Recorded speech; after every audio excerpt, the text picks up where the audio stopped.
There are over 200 steam locomotives rusting in a Welsh scrapyard right now. Weeds growing through their frames, sea air stripping the paint, waiting for a cutting torch that never quite arrives. Most of them won't be scrapped. And the reason why has nothing to do with anyone's heroism. I personally think Woodham Brothers Scrapyard in Barry Island was the least romantic place in Britain during the 1960s. A commercial operation on the South Wales coast, buying condemned engines from British Railways and selling them back to the world as raw steel. Except it didn't. Not most of them. And that accident, because that's genuinely what it was, an accident, is the reason preserved steam exists in Britain at all. I keep thinking about what the modern equivalent would look like. Some decommissioned data center full of servers nobody got around to wiping. Turns out they contain the only surviving copies of something irreplaceable. The preservation wasn't the point. The delay was the point. By the late 1950s, Britain had a plan. The 1955 Modernization Plan was a government-backed mandate to abolish steam traction entirely and replace it with diesel and electric. It wasn't a suggestion. It was a timeline with money behind it, and British Railways was executing it with industrial efficiency. Locomotives that had been in service for decades were condemned, withdrawn, and sold for scrap. The question wasn't whether steam was finished. That was settled. The question was just how fast the cutting could happen. The answer, in Barry at least, turned out to be not that fast. And in that gap between the death sentence and the execution, something unexpected happened. This is the story of how a scrapyard that never intended to save anything became the reason so much was saved. The 1955 Modernization Plan committed £1.24 billion to dragging British Railways into the modern era. That's roughly £35 billion in today's money. The directive was total. Steam was not to be phased out gradually or sentimentally. It was to be eliminated on a schedule, and the schedule was aggressive. Between 1955 and 1968, British Railways withdrew over 16,000 steam locomotives from service. 16,000. The entire operational steam fleet, built over decades, gone in 13 years. For context, that's roughly one locomotive condemned and disposed of every 7 hours around the clock for over a decade. The scrapping infrastructure that emerged to handle this volume was purely commercial. British Railways sold condemned engines to private contractors at scrap metal prices, typically between £1,500 and £3,000 per locomotive depending on weight and condition. The contractors cut them up and sold the steel. It was simple, efficient, and completely indifferent to what was being destroyed. Some of these engines had hauled royal trains. Some had held speed records. The pricing didn't reflect that. The pricing reflected tonnage. Woodham Brothers of Barry, South Wales, was one of several contractors who took on these contracts. Di Woodham ran a practical, unglamorous operation. He wasn't in the heritage business. He wasn't in the nostalgia business. He was in the scrap metal business, and British Railways was offering him a reliable supply of it. Between 1959 and the mid-1960s, locomotives began arriving at Barry docks in significant numbers, towed in and parked in rows, waiting for processing. But here's the thing. Woodham Brothers also had contracts to scrap British Railways wagons, freight cars in enormous quantities, and wagons were faster to cut, simpler construction, less labor per ton of steel recovered. The locomotives just kept getting pushed further down the queue. By the mid-1960s, Barry Yard held over 200 locomotives. They sat in long rows side by side, stretching back further than you could see from the gate. Salt air off the Bristol Channel worked into every joint and seam. Grass pushed up through the frames. Cab windows filled with debris. These were engines that had worked express passenger services, heavy freight drags, seaside excursion trains, now sitting in the Welsh rain with their motion rods seized and their boilers cold. The first enthusiasts who found their way to Barry didn't arrive with a plan. They arrived because word had spread quietly through the railway preservation community that something unusual was happening at a scrapyard on the South Wales coast. The engines weren't being cut, not yet, and if you could get to Barry, you could walk between the rows and read the numbers off the cab sides and realize, with a feeling somewhere between excitement and dread, what was still sitting there. Buying one wasn't simple. Woodham's price for a locomotive in the mid-1960s was roughly £2,000 to £3,000, similar to what British Railways had sold them for. The problem wasn't always the purchase price, it was everything after. You needed somewhere to take it. You needed a low loader, a BUAAE crane, and a railway that would accept a cold, seized, heavily corroded engine of uncertain mechanical condition. The preservation groups doing this work were small, volunteer-run, and operating on fundraising income measured in hundreds of pounds. But here's the thing. The cutting torches at Barry were still running. Every week that passed without a wagon contract was a week the queue might shift toward locomotives. Nobody had any guarantee. The engines were still technically inventory in a working scrapyard, and inventory exists to be processed. The clock hadn't stopped. It had just slowed down. The wagon contracts didn't last forever. By the early 1970s, the supply of British Railways wagons available for scrapping was thinning out, and the economics that had kept the locomotives sitting undisturbed were beginning to shift. Scrap metal prices were volatile. A spike in steel values could make those 200 locomotives look very attractive very quickly. The preservation movement knew this, and the pace of rescues accelerated accordingly. The groups doing the rescuing were not well resourced.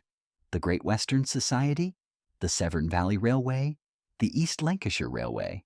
These were volunteer organizations running on membership fees and fundraising appeals, trying to move faster than a commercial calculation they couldn't control. Some engines were purchased with money that didn't fully exist yet, bought on the strength of promised donations and deferred payments. The gap between rescuing a locomotive from Barry and actually returning it to steam could stretch to a decade or more. Some engines changed hands multiple times before finding a permanent home. The individual rescues had their own texture. 6023 King Edward II sat at Barry for 20 years before purchase. Its frames cracked, its motion stripped, its condition described by engineers as among the worst they had encountered. It runs today on the East Somerset Railway.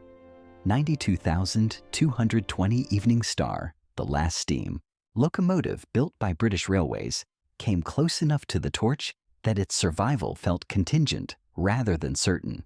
Specific engines, specific close calls, specific groups of people who raise specific amounts of money and time. But here's the thing. None of this urgency would have mattered if Woodham had simply run an efficient operation from the beginning. Every rescued locomotive existed in the window, created not by campaigning or legislation, but by the continuing profitability of cutting wagons instead. The preservation movement was racing a clock that was only running slowly because someone else's business model kept making that convenient. The closest Barry came to becoming what it was supposed to be, a working scrapyard that scrapped things, was the mid-1970s. Scrap metal prices spiked. The wagon supply was nearly exhausted. Woodham Brothers had over 150 locomotives still sitting in the yard and a commercial operation that needed to justify itself. The cutting could have started in earnest. By any business logic, it should have. It didn't. Partly because the preservation inquiries kept coming with actual money attached. Partly because Woodham, who was not a sentimentalist but was a pragmatist, recognized that selling whole locomotives to preservation groups at £2,000 to £3,000 each was cleaner and more straightforward than the cutting process. The margin wasn't dramatically different. The locomotives kept leaving the yard upright rather than in pieces. Consider what disappears in the version where the math goes the other way. Of the 213 locomotives eventually rescued from Barry, roughly half now operate on heritage railways across Britain. The Severn Valley Railway's operational fleet is built substantially on Barry survivors. So is the Great Western Society at Didcot. Remove Barry from the equation, and you don't just lose individual engines. You lose the critical mass that made those railways financially viable in the first place. The heritage rail industry in Britain, worth hundreds of millions of pounds annually and drawing over 13 million visitors a year, has Barry-shaped foundations. Woodham received an MBE in 1987, the year the last locomotive left his yard. He accepted it graciously. He had never described himself as a conservationist. He was a scrap dealer who found wagons more convenient to cut. The difference between that and heroism, when you look at what survived, is difficult to measure. Unlike the big boy, where no lever could have changed the outcome, here every lever could have. None of them were pulled. That is the whole story. Between 1959 and 1987, 213 locomotives left Barry Yard without being cut. They went to heritage railways, private sidings, restoration workshops, and in some cases open fields where volunteers worked on them with second-hand tools and borrowed expertise. The last engine to leave was G.W.R. Pannier, Tank 9681, departing in August 1987 on a low-loader, the yard finally empty, of steam after nearly 3 decades. Woodham Brothers closed shortly after. The site was redeveloped. There is housing there now. The engines that pass through Barry run today on the Severn Valley Railway, the East Lancashire Railway, the Great Western Society at Didcot, the Keighley and Worth Valley, and dozens of other lines across Britain. Some took 40 years from purchase to steam. Some are still under restoration. The total investment in returning Barry locomotives to working order runs into hundreds of millions of pounds across the preservation movement. The scrap value Woodham was paid for, all 213 of them, was somewhere in the region of $500,000. The heritage rail industry those engines underpin now attracts over 13 million visitors annually and contributes substantially to rural tourism economies across the country. None of that was in any plan. No government body commissioned it. No heritage organization designed it. It emerged from the gap between a wagon, contract, and a locomotive queue in a coastal scrapyard in South Wales. The greatest act of steam preservation in British history wasn't a campaign, a petition, or a parliamentary debate. It was a scrap dealer who found wagons more convenient to cut up and kept finding that for 28 years. Go back to that opening image. The locomotives rusting in the Welsh rain, sea, air, and silence, and the slow work of decay. Not a graveyard. It turned out to be a waiting room. Nobody built it that way. That's the point. Between 1959 and 1987, 213 locomotives left Barry Yard without being cut. They went to heritage railways, private sidings, restoration workshops, and in some cases open fields where volunteers worked on them with second-hand tools and borrowed expertise. The last engine to leave was G.W.R. Pannier Tank 9681, departing in August 1987 on a low-loader, the yard finally empty of steam after nearly 3 decades. Woodham Brothers closed shortly after. The site was redeveloped. There is housing there now. The engines that pass through Barry run today on the Severn Valley Railway, the East Lancashire Railway, the Great Western Society at Didcot, the Keighley and Worth Valley, and dozens of other lines across Britain. Some took 40 years from purchase to steam. Some are still under restoration. The total investment in returning Barry locomotives to working order runs into hundreds of millions of pounds across the preservation movement. The scrap value Woodham was paid for, all 213 of them, was somewhere in the region of $500,000. The heritage rail industry those engines underpin now attracts over 13 million visitors annually and contributes substantially to rural tourism economies across the country. None of that was in any plan. No government body commissioned it. No heritage organization designed it.